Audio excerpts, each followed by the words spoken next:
11:45, so you can all make sure you're able to grab a lunch on your way out, get to your flights.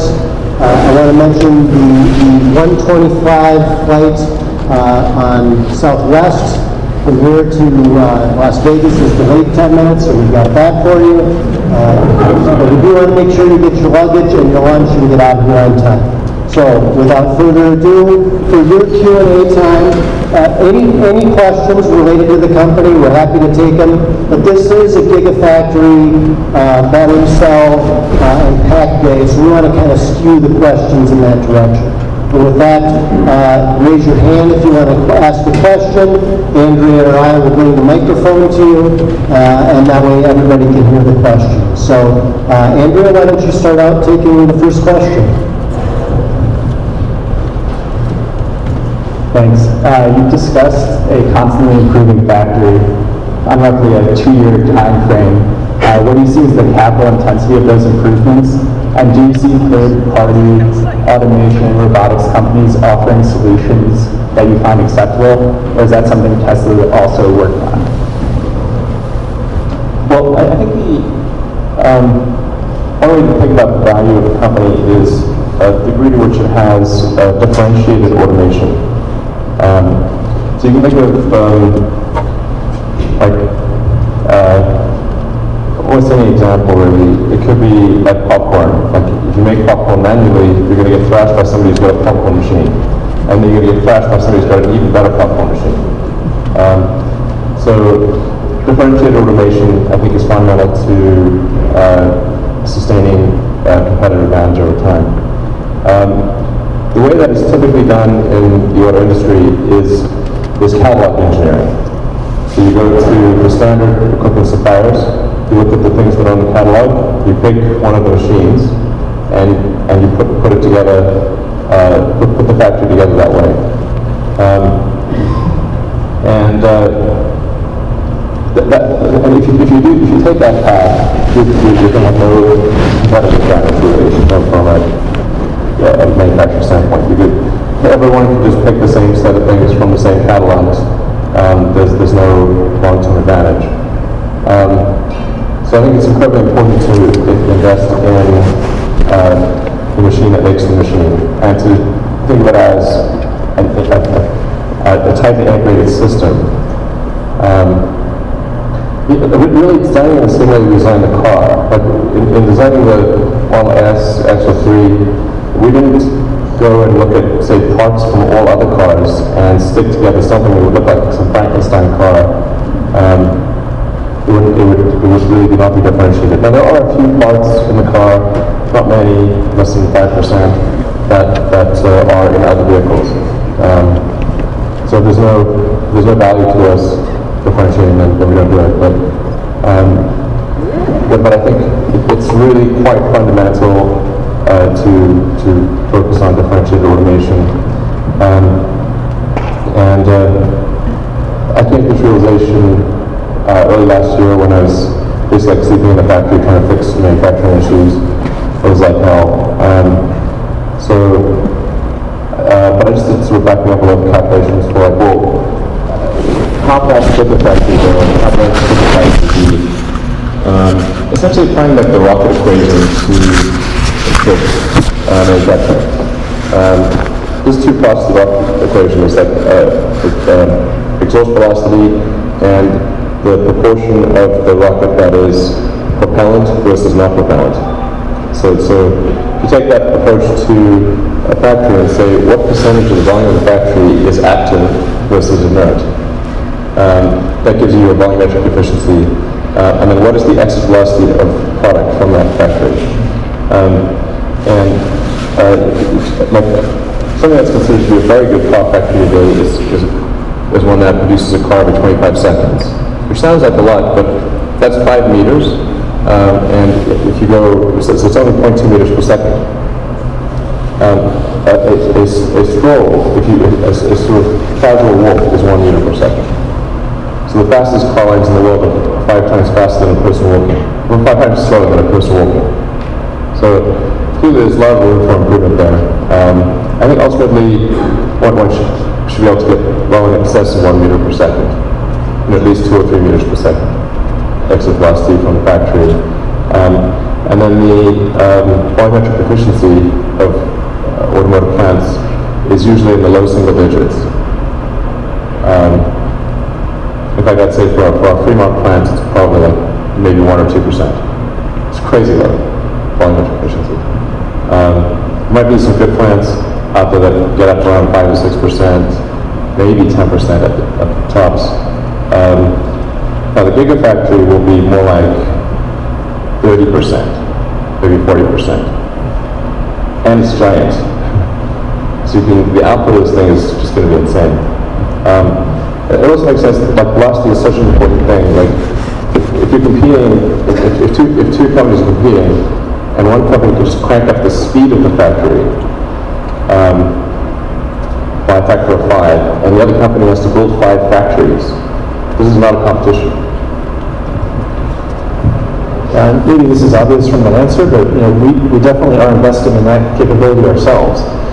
We work with a few outside automation companies, but the majority of the core automation, Tesla is designing and implementing ourselves. And you of course saw the recent acquisition of Gorman Engineering. That's I think a key example of us really going deep in automation, and especially factory production automation. And Panasonic does some of the same things. So they build most of their own equipment. So the things you saw were in many cases on the cell assembly line were in many cases designed by Panasonic. It's not outsourced to some other company. So it's really creating true value there. Yeah, you really have to be quite vertically integrated. We're going to take this to a level that's, I think, beyond River Rouge. In fact, ideally, I'd like to park this factory over a mine and out comes a car. That's in the limit. That's the ideal situation.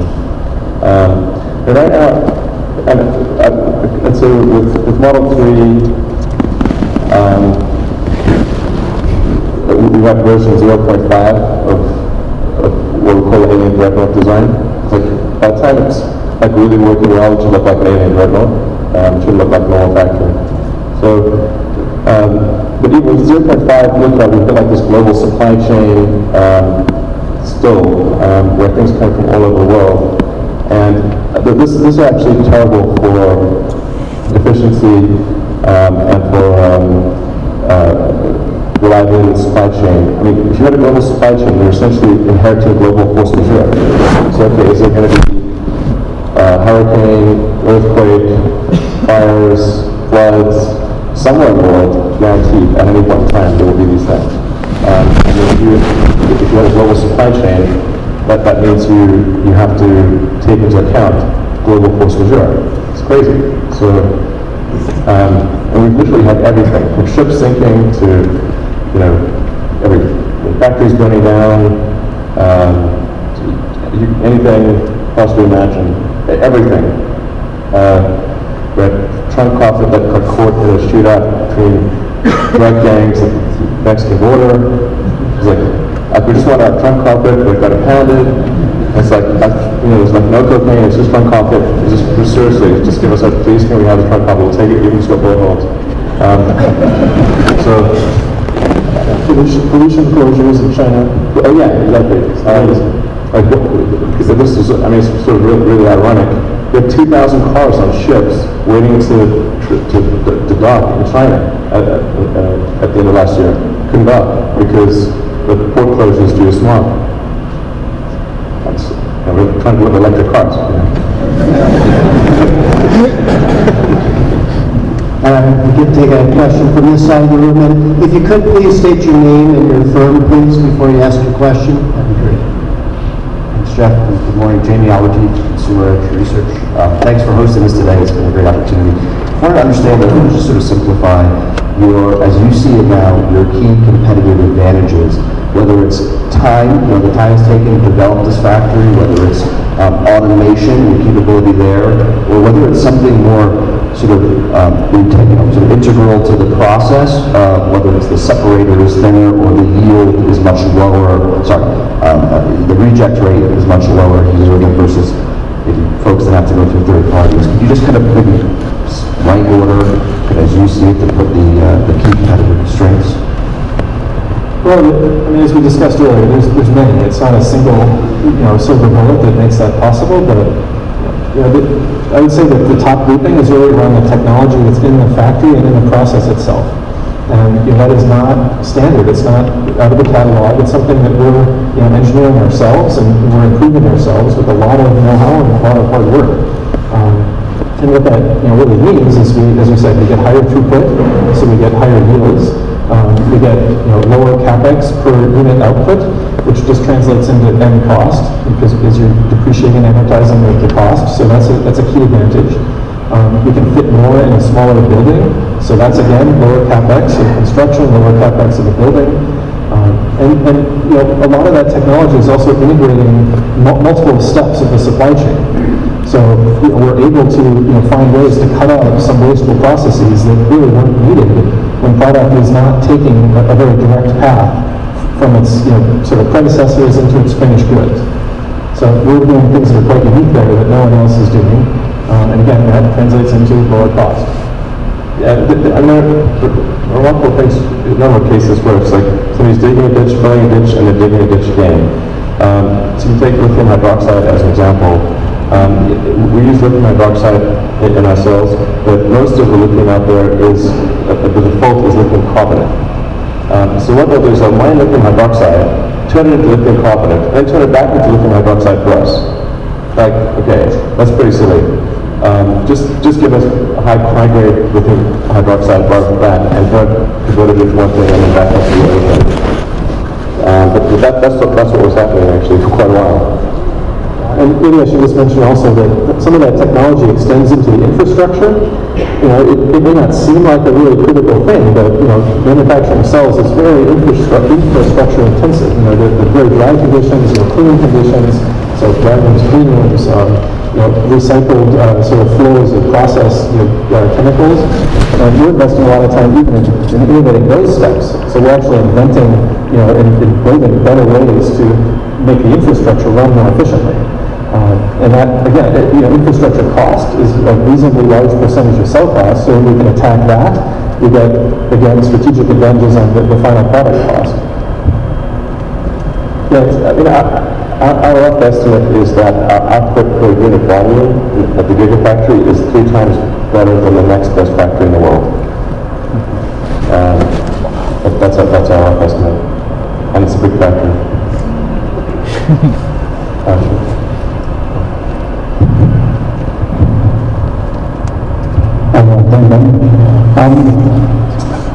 To kind of oversimplify, 3 years ago, nobody thought people would be buying electric cars. Since then, we've learned a lot about manufacturing. The industry has learned that they need to at least announce electric cars with model image. As you look out over the next couple of years, whose job is probably from here? Will they be manufactured, or will they manufacture? Get into this business, the electric car business?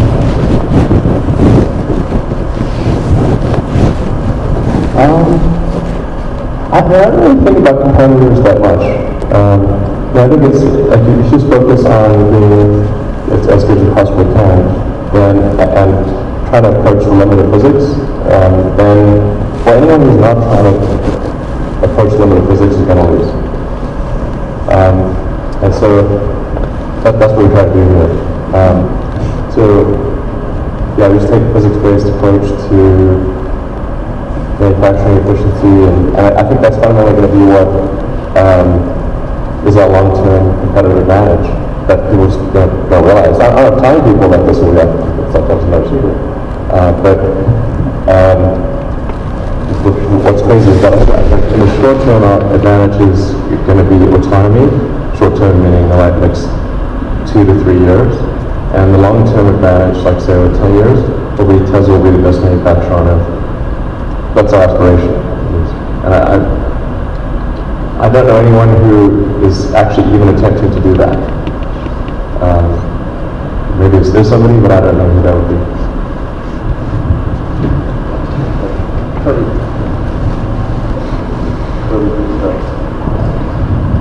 Thanks.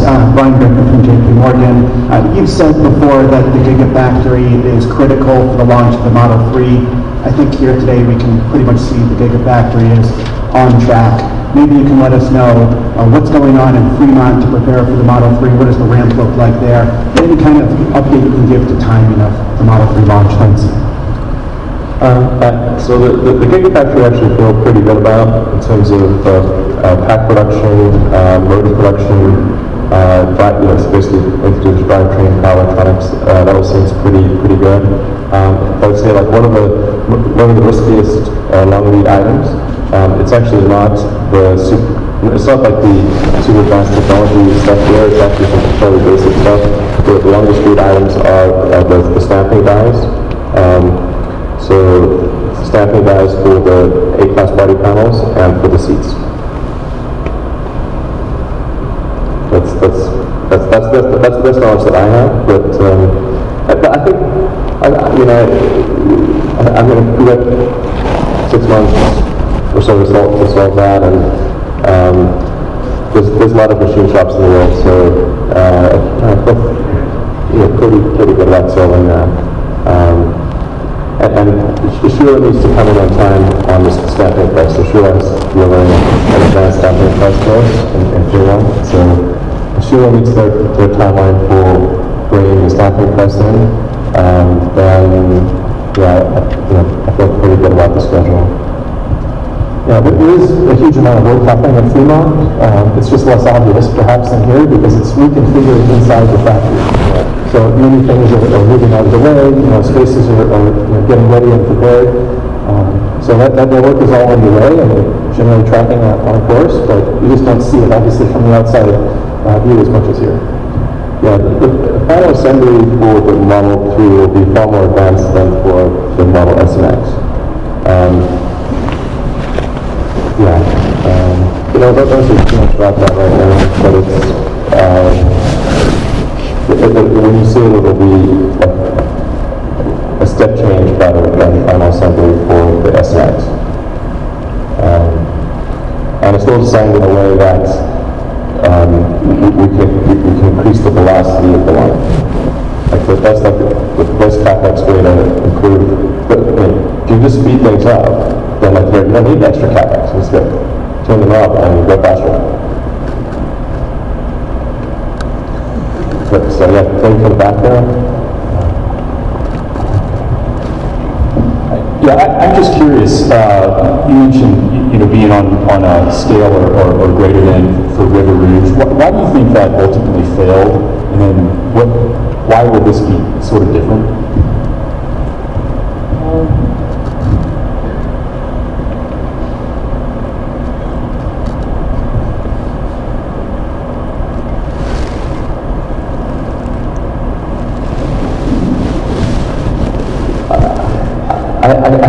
I don't want to say the reason it failed because it's going to get me in trouble.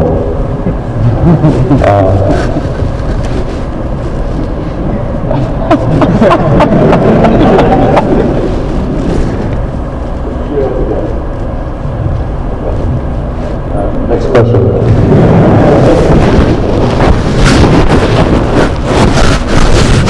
Bob Lash with Deutsche Bank. Was hoping you might, this is not so much a Gigafactory or Model 3 question, but you recently had a meeting with President-elect Trump, and there's obviously a lot going on. There's a change in the political environment, and it could affect the electrification of the auto industry, it could affect the solar industry and storage, but just generally, maybe you can just give us some takeaways from that and how you think the U.S. may be changing either adversely or maybe not at all. Well, I think the President-elect definitely has a strong emphasis on U.S. manufacturing. So we're building the biggest factory in the world right here. So I think that's something we try to support about.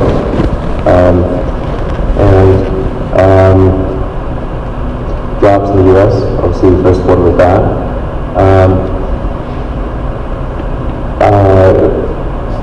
On climate issues, it's sort of a little bit more muddled, let's say. It's a little mixed.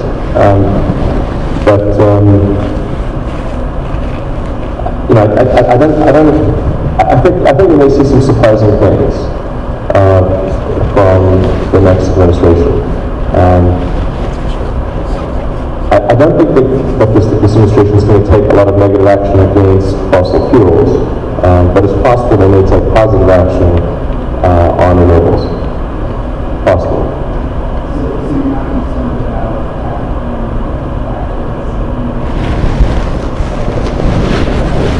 Well, as far as like tax credits and things, there's the federal tax credit, the $7,500 thing, which is going to wind down anyway. If you're making $500,000 a year, that tax credit runs out at a few $100,000. So it's not something, like all of the tax incentives either don't scale or they differentially disadvantage Tesla, which is not, I mentioned this once before at Power Talk, but you take like the zero emission vehicle credits, which are in 14 states, we get like 50 cents on the dollar for those, but like GM can get 100 cents on the dollar by applying it to their existing program. So like, we sell in the wholesale, they get to use in retail. And that's why like GM can do the Volt at a theoretical $9,000 loss, but it's actually not a $9,000 loss because they get 100 cents on the dollar for the ZEC credits.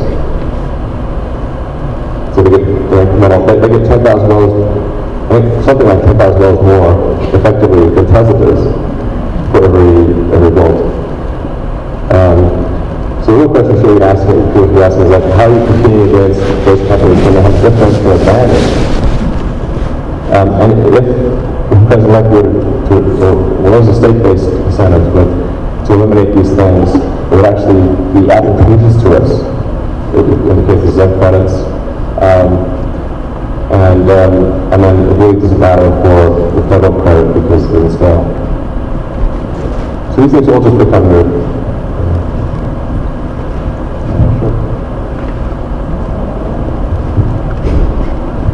Thank you. Very good factory tour. We really enjoyed. Kim Chaudhary, Global Equities Research. Two questions. First, right behind these walls, we'll be having Model 3 drive-train being developed. What is the logic behind it to have drive-train and battery right here, rather than traditionally we have been having drive-train in Fremont factory?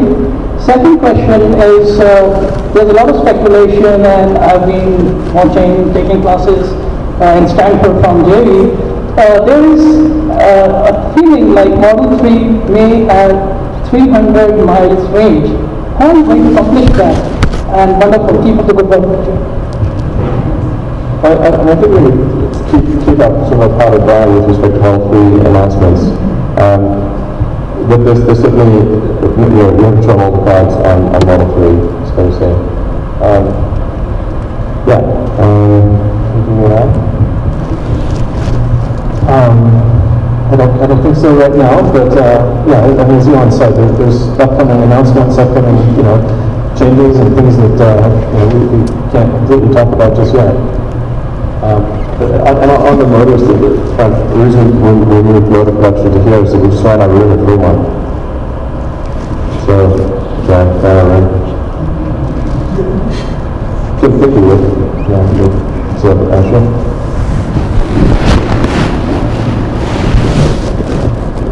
Shaw from how important is common standards to mass adoption of EVs in your view?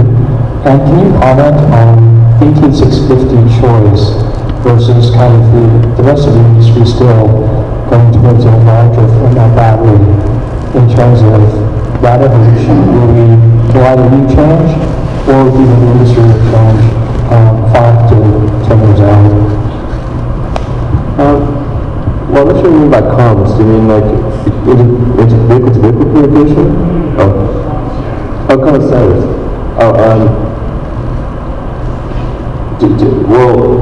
With respect to battery packs, I don't know. From our standpoint, we're just looking to say, like, what do we think on a daily basis yields the lowest cost per kilowatt hour and the best energy density. A bunch of other factors like how well does it, can you heat or cool it so it can be effective in hot or cold climates, how long it's going to last, its resilience in a crash.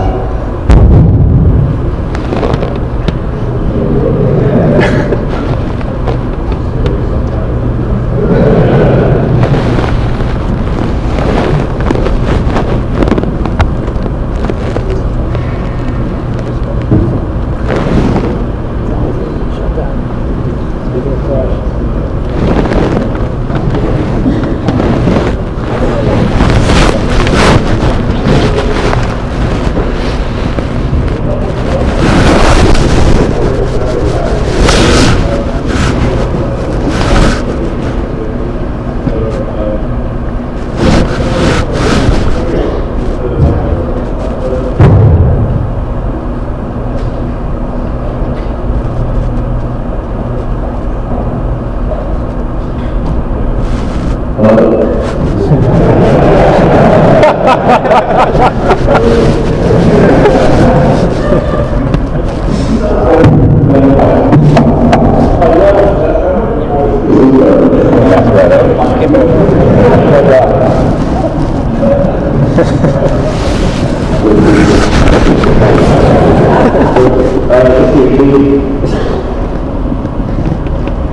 we're going to change design ourselves to a 21 millimeter diameter, 20 millimeter height, from 250 or 18 millimeter diameter and 65 millimeter height. And in terms of like ground zero at the end, once we have the product is changing the main install, we're going to have ground zero. Ground zero. So 2170 is we're really on our calculations to say should be bigger. It really wasn't that's pretty much the filler, and then from that standpoint, the optimization ends up being pretty flat past 21 millimeters. So sorry, 21 millimeters. So that seems to be the best thing from looking at the fundamentals as the optimal cell size. The real physics reasons for the size of the cell. According to cells, the body, why we have one big cell? Because some of the cells are not good for going around. Like everything, you have to do gradients. And this is the reason why that's going to be good. With this cell. The ownership of flying ratio, the bike is simply like block. So they can get parts. That's why you don't need to worry about trying to kill bugs.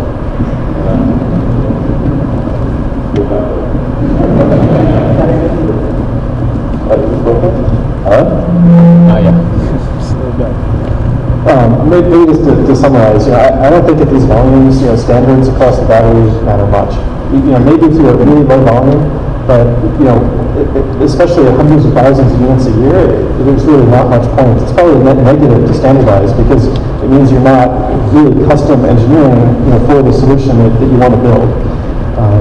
And in terms of form factor, as Elon said, we're basically approaching it from a first principles point of view. And we've done the analysis pretty deeply. We did this years ago, and we continue to do it every couple of months and even update it.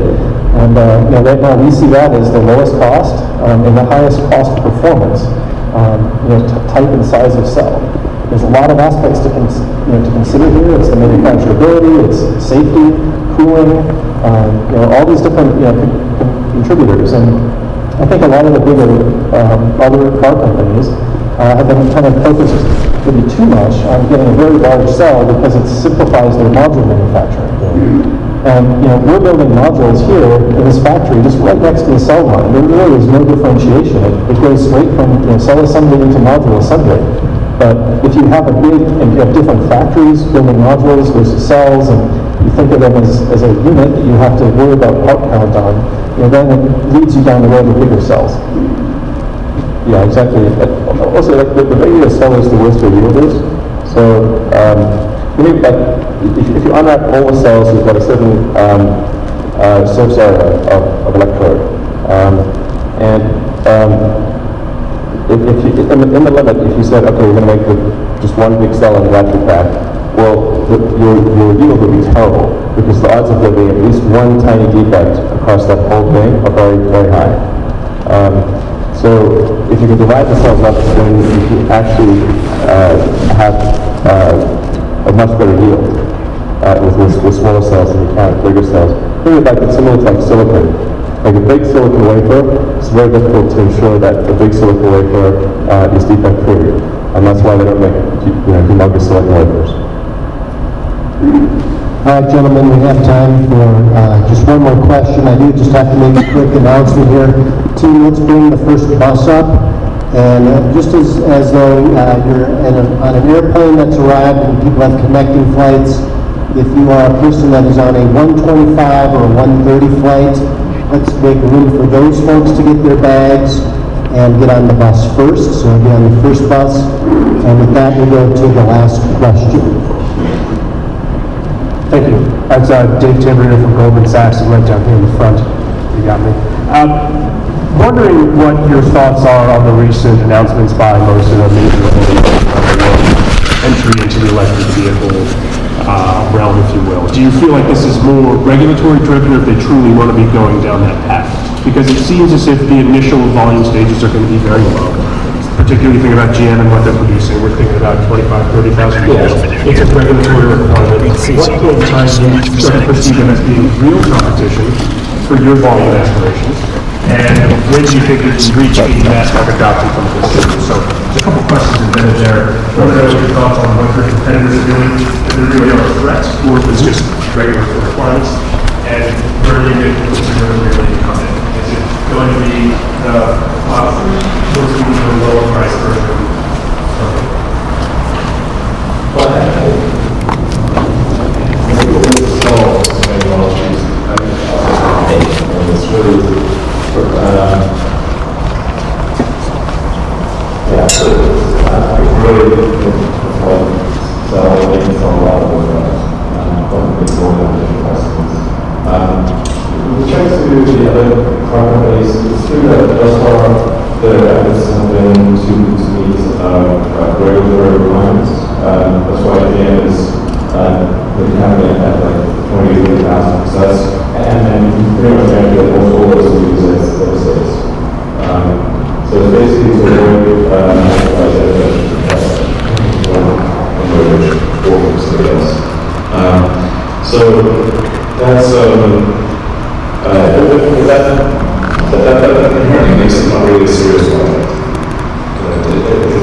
Thank you very